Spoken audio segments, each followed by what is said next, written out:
여러분, 안녕. 지원쌤이에요. 선생님이 특이한 악기를 가지고 나타났는데 이게 뭘까요? 우리 학교에서 같이 불러본 친구도 있을 텐데 카주라는 악기입니다. 이 악기를 왜 들고 왔을까? 바로 우리가 오늘 배울 내용과 관련이 있어서입니다. 이 악기는 내가 소리를 얼마나 크게 내느냐, 작게 내느냐에 따라서 소리 크기가 천차만별로 달라져요. 그리고 소리를 높게 내느냐, 낮게 내느냐에 따라서도 소리의 높낮이도 달라진답니다. 바로 오늘 어떤 것을 배울지를 이 악기가 잘 나타내 주기 때문에 선생님이 악기를 부르면서 등장을 했습니다. 그러면 학습 목표를 읽어보고 어떤 내용을 배울지 자세히 알아봅시다. 자, 여기서 깜짝 퀴즈가 3개가 있어요. 이 3가지 깜짝 퀴즈를 풀어야 어떤 내용을 배울지를 알려주도록 할게요.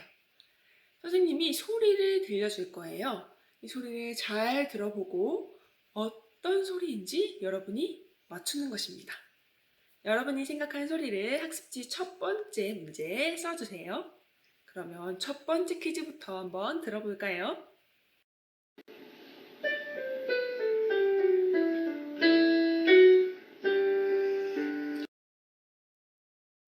첫 번째 퀴즈는 무슨 소리였을까요? 바로 도레미파솔 피아노 연주 소리였습니다. 옆에 화면 보이나요? 이렇게 피아노 연주를 하는 소리가 여러분의 귀에 제대로 들렸다면 두 번째도 한번 들어볼까요? 두 번째는 무슨 소리일지.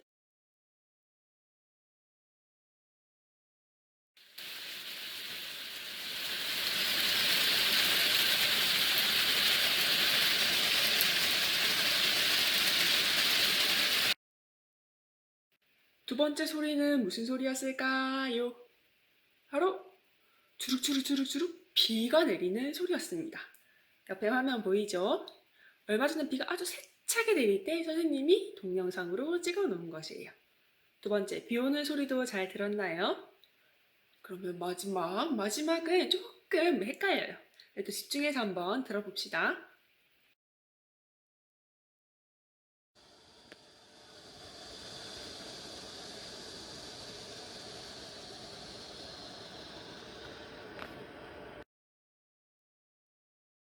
마지막 세 번째 소리는 맨맨맨맨 매미가 우는 소리였습니다. 주변에 다른 소음들이 섞여서 매미 소리가 잘 들리지 않았을 수도 있는데 여름이 되면 나무에서 매미가 우는 소리가 잘 들리지요? 그 매미 소리를 선생님이 촬영한 것을 가져왔습니다. 이렇게 우리 주변에는 아주 많은 소리들이 있어요.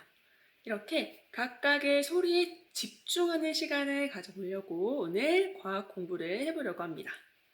그러면 그 중에 어떤 것을 배울지 학습 목표를 한번 읽어볼까요?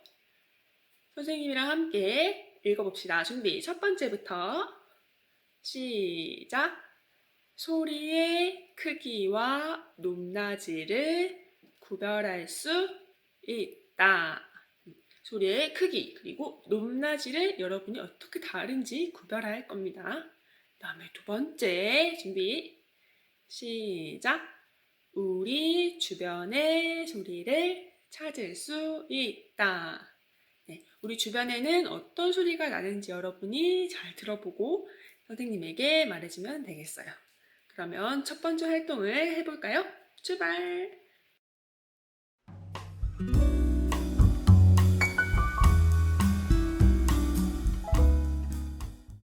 첫 번째 활동, 소리의 크기에 대해서 알아보도록 하겠습니다. 소리의 크기에 대해서 알려면 이 표현 방법을 알고 있어야 되는데요. 크게 크다와 작다, 많다와 적다 이 4가지 단어를 보면서 비교를 해보도록 하겠습니다. 먼저 첫 번째, 크다와 많다입니다. 1번 그림을 볼까요?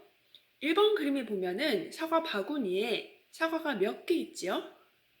하나가 있습니다. 네, 하나가 있는데 바구니를 꽉 채우고 있죠. 이렇게 개수가 적어도 하나만 있어도 바구니를 꽉 채울 만큼 부피가 커다랗습니다. 이때는 크다라는 표현을 써야 됩니다. 2번 그림을 볼까요? 2번 그림을 보면 바구니를 꽉 채우고 있는 건 똑같아요.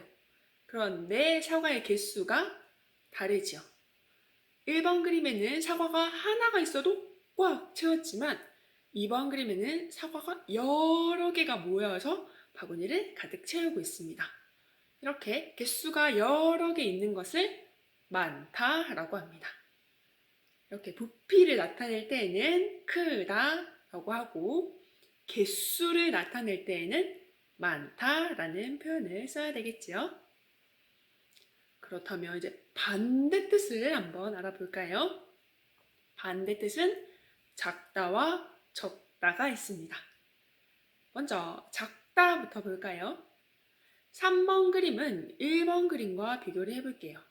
먼저 3번 그림을 보면 바구니에 사과가 하나 있어요. 1번 그림도 사과가 하나가 있지요. 그런데 어떤 게 부피가 훨씬 더 크고 어떤 게 부피가 훨씬 작나요? 1번은 부피가 크고 3번은 조그맣죠. 이렇게 조그만 부피를 차지하는 것은 작다라는 표현을 써야 합니다. 작다. 그래서 크다, 작다. 이렇게 세트로 기억을 하면 되겠지요. 그렇다면 이번엔 적다를 볼게요. 적다는 2번 그림과 비교를 해볼게요. 2번 그림에 보면은 바구니에 사과가 여러 개가 있어요. 여러 개가. 그런데 4번 그림에는 사과가 3개밖에 없네. 2번 그림에 비해서 4번 그림이 사과가 더 개수가 얼마 없지요. 이렇게 개수가 얼마 없을 때에는 적다라는 표현을 씁니다. 그래서 많다와 적다가 세트, 반대말이 되겠습니다. 이렇게 크다와 많다, 그 다음에 작다와 적다를 헷갈리지 않고 잘 써야지 우리가 소리를 들었을 때도 이 소리는 크다? 아니면 이 소리는 많다? 어떻게 써야 되는지 바르게 쓸 수 있겠지요?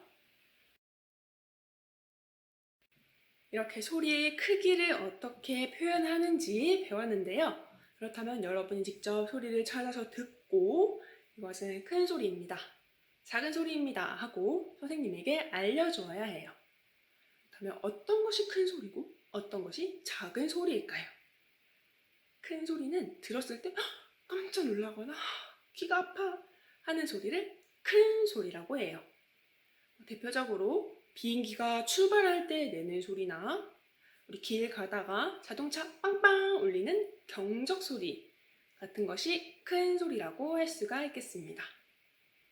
그리고 반대로 작은 소리, 뭐라고? 잘 안 들려 하거나 들어도 이 정도는 괜찮아 하는 정도의 소리 크기가 작은 것은 어떤 것이 있을까요?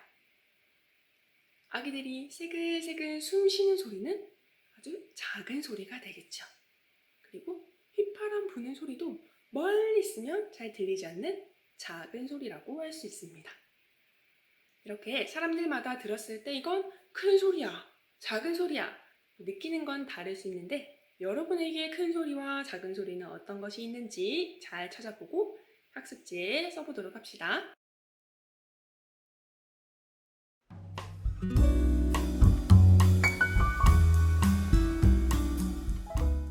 두 번째 활동, 이번에는 소리의 높낮이에 대해서 알아보도록 하겠습니다. 소리가 높고 낮다는 것은 어떻게 우리가 구별할 수 있을까요? 보통 도레미파솔라시도에서 가장 높은 소리는 뒤로 갈수록 도레미파솔라시시 가장 끝에 있는 소리가 높다라고 하고요. 시작하는 도레 이것은 가장 낮은 소리라고 해요.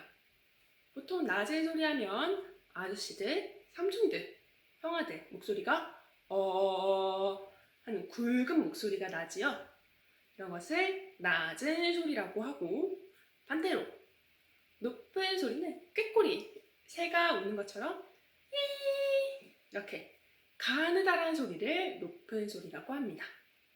이렇게 들으니까 구별이 잘 안 가네. 그래서 선생님이 간단한 실험을 하나 해보려고 해요. 어떤 실험을 할지 한번 볼까요? 잠시만 기다려주세요. 짜자잔. 컵이 4잔이 있네요. 자, 컵에는 선생님 물을 담아왔습니다. 원래 투명 컵이 있으면 좋을 텐데 머그컵이어서 안이 안 보이죠? 물이 얼만큼 있는지 표시를 해주도록 할 거예요. 물이 각각 양이 다 다르게 담겨져 있기 때문인데요. 자, 이 컵은 물이 지금 보이나요? 많이 들어있지 않아요. 그래서 지금 이 정도 물이 들어가 있습니다. 빨간 표시만큼. 그 다음에 이 컵은 물이 한 중간쯤 담겨있네요. 여기까지 있어요. 여기까지. 그 다음에 이 컵은 한 1cm 정도를 남겨놓고 물이 담겨져 있습니다. 이만큼. 그 다음에 이 컵은 거의 보여주기도 힘들 정도로 꽉 채워져 있어요. 표시를 하지 않을게요. 꽉 채워져 있기 때문에 표시를 하지 않겠습니다. 자, 이렇게 컵마다 물의 양이 다 다르게 담겨져 있는데요. 여기가 가장 물이 적게 담겨 있고, 그 다음에 이쪽이 물이 가장 많이 담겨져 있습니다. 이 물의 양에 따라서 젓가락으로 컵을 치면 소리의 높낮이가 다르다고 해요. 어떻게 다른지 한번 봅시다. 첫 번째, 물이 많이 없는 컵. 다음 두 번째. 다음에 세 번째. 네 번째. 미묘하게 다른데 눈치를 채겠나요? 자, 연달아서 한번 쳐보도록 할게요.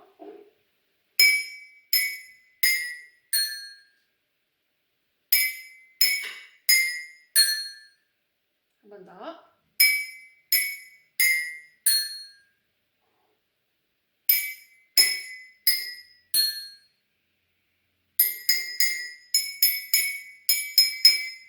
물의 양이 적을수록 소리가 점점 가늘어지는 느낌이 들죠?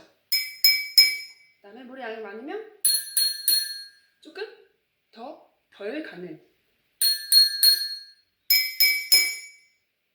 끝과 끝을 치니까 소리의 높낮이가 딱 티가 나는데 여러분 귀에도 잘 들리나요? 이렇게 물의 양이 달라지면서 소리의 높고 낮음도 다르게 들렸습니다. 이렇게 소리에는 높고 낮음이 존재한다는 것을 보여주기 위해서 이 간단한 실험을 가지고 왔어요. 혹시 집에서도 여러분 컵에 물 담아서 한번 알아보고 싶다면 조심해서 한번 해보는 것도 좋을 것 같아요. 이렇게 선생님이 물컵에 물을 양을 다르게 해서 소리의 높낮이를 보여주려고 했는데 혹시 잘 알아챘나요? 잘 모르겠는 친구는 여러분 직접 실험을 해보는 것도 아주 좋은 방법입니다. 그럼 이제 이렇게 소리의 높고 낮음을 알았다면 우리 주변에서 나는 소리 중에 높은 소리와 낮은 소리가 어떤 것이 있는지 여러분이 직접 쓰고 선생님에게 알려주면 되겠습니다. 높은 소리는 아까 말한 것처럼 꾀꼬리처럼 새들이 우는 소리는 높은 소리라고 할 수 있고, 그 다음에 낮은 소리는 아저씨들, 삼촌, 형아들, 성인 남자의 목소리는 낮은 소리다라고 표현을 할 수가 있습니다. 여러분도 주변을 잘 둘러보고 소리의 높낮이를 구별해서 학습지에 써보도록 합시다.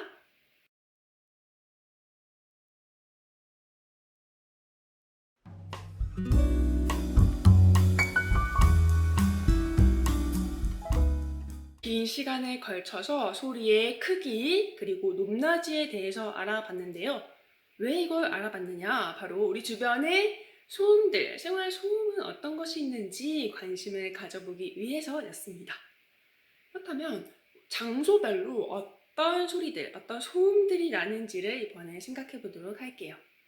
소리의 크기와 높낮이를 생각하면서 여러분이 눈치챘겠지만 우리 주변에는 아주 많은 소리들이 있습니다. 장소로 예를 들어 집에서 나는 소리를 생각해 볼까요? 밥, 요리를 할 때 엄마가 탁탁탁탁탁탁 도마에 칼질하는 소리도 집에서 나는 소리가 되겠고요. 다음 화장실에서 볼일을 보고 물을 내리는 소리도 소음이 되겠습니다. 집 말고도 장소는 많지요. 우리가 매일매일 오던 학교, 그다음에 거리, 영화관, 노래방 이렇게 많은 장소들이 있어요.